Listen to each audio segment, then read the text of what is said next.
US அன்பேசியம் நம்ம இன்னைக்கு பார்க்க போகிற விஷயம் என்னென்னா பார்த்தீங்கன்னா பிரதோஷ விரதத்தை பற்றி தான் பார்க்க போகிறோம். இந்த மாதத்துக்கான பிரதோஷ விரதம் பார்த்தீங்கன்னா மார்ச் மாதம் 17ஆம் தேதி வர இருக்குது. இப்போ எல்லாம் நினைக்கலாம் வருஷம் வருஷம் தான் பிரதோஷம் வருது, அதை பற்றி என்ன வீடியோ போடுறீங்கன்னு. அதில் தான் ஒரு ட்விஸ்ட்டே இருக்குது. வாங்க வீடியோக்குள்ளே போயிட்டு பார்க்கலாம். ஃபர்ஸ்ட் ஆஃப் ஆல் பார்த்தீங்கன்னா இந்த ஒரு பிரதோஷ விரதத்தை பற்றி நான் சொல்லிடுறேன். இந்த பிரதோஷ விரதம் பார்த்தீங்கன்னா மார்ச் 17ஆம் தேதி வருது. அது பார்த்தீங்கன்னா தமிழ் மாதம் படி பங்குனி 2ஆம் நாள் வருது. இது ஸ்பெஷல் என்னென்னு பார்த்தீங்கன்னா மார்ச் 17ஆம் தேதி திங்கட்கிழமை. சிவனுக்கு பிடிச்சது வந்து திங்கட்கிழமை. அதனால் பார்த்தீங்கன்னா திங்கட்கிழமையோட கூடிய ஒரு சோமவார பிரதோஷம்னால இது பார்த்தீங்கன்னா இந்துவில் உள்ள சிவபக்தர்களுக்கு ரொம்பவே முக்கியமான ஒரு விரதமாக காணப்படுது. அதனால் இந்த ஒரு விரதத்தை நம்ம வந்து மிஸ் பண்ணவே கூடாதுன்னு தான் சொல்லலாம். அதனால் பார்த்தீங்கன்னா இந்த ஒரு விரதம் அன்றைக்கி நம்ம என்னென்ன செய்யலான்னு தான் உங்களுக்கு டவுட் இருக்கும். அதை பற்றி நான் சொல்ல போகிறேன். ஃபர்ஸ்ட் ஆஃப் ஆல் பார்த்தீங்கன்னா இந்த ஒரு நாளில் பார்த்தீங்கன்னா நீங்கள் காலையில் சீக்கிரம் எழுந்து குளிச்சிடணும் முக்கியமாக. ஏன்னா பார்த்தீங்கன்னா இது வந்து சிவனுடைய புனித நாள்னால நம்ம தூய்மையை பயன்படுறது ரொம்பவே நல்லா. அடுத்து பார்த்திங்கன்னா சிவபெருமான்கிட்ட அந்த அடையாளங்களான நம்ம உருத்துராக்கம், அடுத்து பார்த்திங்கன்னா விபூதியெல்லாம் அணிஞ்சிக்கிறது ரொம்பவே நல்லாயிருக்கும். அடுத்து பார்த்திங்கன்னா விரதம்னாலே பார்த்திங்கன்னா மனம், வாக்கு, காயத்தையெல்லாம் கட்டுப்படுத்தணும். அதனால் நீங்கள் வந்து முடிஞ்ச அளவுக்கு பால் பழம் சாப்பிட்டு இருக்கலாம். இல்லாட்டி அறவே ஒன்றுமே சாப்பிடாம உபவாசம் இருக்கிறது ரொம்பவே நல்லாயிருக்கும். இன்னொன்று பார்த்திங்கன்னா நீங்கள் முக்கியமாக செய்ய வேண்டிய விஷயம் சிவபெருமான்ட்டு இந்த விரத நாள் அன்றைக்கி நீங்கள் வந்து தூங்காமல் விரதத்தை மேற்கொள்ளணும். அதாவது பார்த்திங்கன்னா இரவு பொழுதில் தூங்கலாம், பகல் பொழுதில் நீங்கள் தூங்காமல் இருக்கணும். சரியா?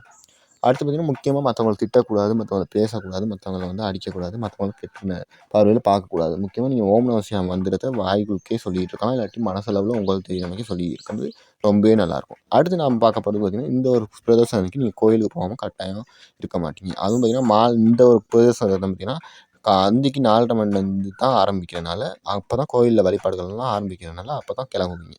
அப்படி போகிறவங்க நீங்கள் வந்து 2 விஷயங்கள் செய்யலாம். ஒன்று வந்து நீங்கள் வந்து சிவபெருமானுக்கு பிடிச்ச வில்வ இலையை கொண்டு போயிட்டு சிவபெருமானுக்கு படைத்து இல்லாட்டி அர்ச்சித்து வழிபடலாம். இல்லாட்டி நீங்கள் வந்து நந்தி பெருமானுக்கு வந்து அருகம்புல் கொண்டு போயிட்டு சாத்தலாம். ஏன்னா பார்த்தீங்கன்னா அருகம்புல் வந்து நந்திக்கு உகந்த ஒரு மாலையாக சொல்லப்படுது.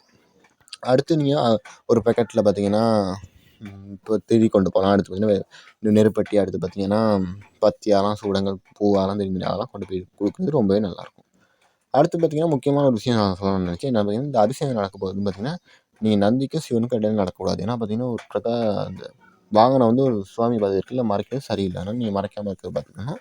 அடுத்து பார்த்திங்கன்னா நந்தியோட கொம்புக்கு நடுவில் சிவபெருமான் சிவலிங்கத்தை அந்த பார்த்து நீங்கள் வந்து வழிபாடு மேற்கொள்கிறது அந்த நாளில் உங்களுக்கு வந்து புண்ணிய தரிசனம் கிடைச்ச மாதிரி இருக்கும். சரியா? அது உங்கள் தலை விதியை கூட மாற்றக்கூடியதாக காணப்படும். அடுத்து பார்த்திங்கன்னா வீட்டில் நீங்கள் இப்போ செய்கிறீங்கன்னா அதாவது உங்கள் பக்கத்தில் சிவன் கோயில்களில் முருகன் அம்மன் கோயில்கள் தான் இருக்குது, நம்ம கோயிலுக்கு போயிருப்போம்ல அப்படின்னு இருந்தீங்கன்னா நீங்கள் வந்து வீட்டில் இந்த வழிபாடுகள் செஞ்சால் நல்லாயிருக்கும். அது என்னென்னு பார்த்திங்கன்னா வீட்டில் நெய் தீபம் ஏற்றுங்க, இல்லாட்டி நார்மலாக தீபம் ஏற்றுங்க. சிவலிங்கம் இருந்தால் பால் அபிஷேகம் செய்யுங்க. அது ரொம்பவே ஸ்பெஷலாக இருக்கும். அடுத்து பார்த்திங்கன்னா சின்ன ரகசியம்னு சொல்கிறேன். அன்றைக்கி மாலை 4:30 மணிலேருந்து 6 மணிக்குள்ள தான் உங்கள் வீட்டு வாசலில் ஒரு அகல் விளக்கு ஏற்றி வைக்கிறது ரொம்ப நல்லாயிருக்கும். ஏன்னா பார்த்திங்கன்னா அப்போ தான் உங்கள் வீட்டில் உள்ள இருள் நீங்கி உங்கள் வீட்டில் வந்து வெளிச்சம் இருக்கும். அதனால் அப்படி செஞ்சிங்கன்னா ரொம்ப நல்லாயிருக்கும்.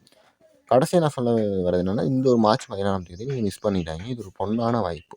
அதாவது ஈஸ்வரோட அருளும் நந்தி பாபாவோட ஆசீர்வாதம் உங்களுக்கு கிடைக்கணும்னா இந்த ஒரு நாளில் வந்து விரதம் வந்து வழிபடுறது தான் ரொம்ப முக்கியம்.